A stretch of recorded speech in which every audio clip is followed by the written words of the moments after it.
What if I owe the IRS, but I'm not technically delinquent? And when does it become delinquent? That's very confusing for borrowers.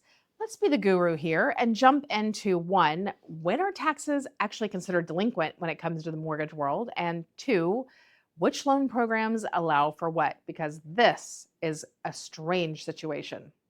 First, when is it considered delinquent? Let's use real dates here because this does get confusing. Right now I'm sitting here and it is June of 2025, and the tax year that we're looking at is 2024, and what's delinquent is actually 2023. So let's get into that. If you have taxes due for the year that you had to file in, so we are in 2025 right now, so you were filing for 2024. If you have taxes due for 2024, that is not considered delinquent. Now, if they're due, there are still some rules that we'll go over in just a moment that you have to have, but they're not considered delinquent taxes. However, if it is 2025 and you haven't paid your 2023 taxes that were due yet, now we are looking at delinquencies, and we've got to go back to those rules. We're in June of 2025. We filed taxes back in April for 2024, and on those taxes, we did have money due that isn't completely paid yet. If it's completely paid yet, you don't need to watch this video. We're all good.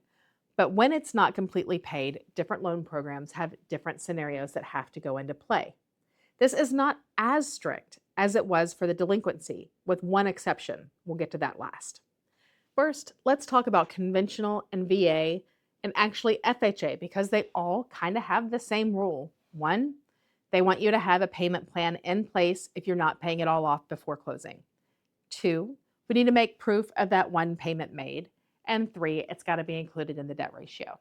So conventional VA and FHA all have the same rules if you have debts to the IRS for the current tax year that was due. So we're in 2025, so this would be for 2024.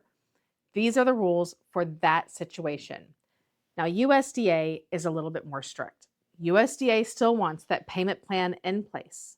They want 3 timely payments with no prepayment. So USDA is a little stickier. So if you're looking for that zero money down rural housing loan and you owe some taxes for this current year that you haven't paid yet, make sure you talk to your loan officer a little ahead of time so we can get you set up to where you can still close. Remember, all of these loan programs do require you put that monthly payment into the debt ratio, which is why it's very important you tell your loan officer right up front if you've got this going on, or if you have some money to the IRS that's still owed for this last year that you just haven't got set up yet.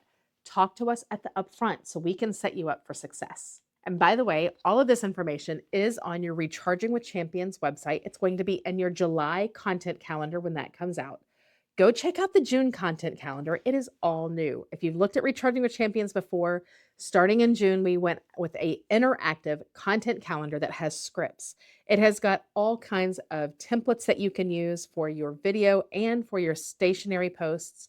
It also has ideas and creative ways that you can get on social this month. Go plan your month, and we'll see you next time.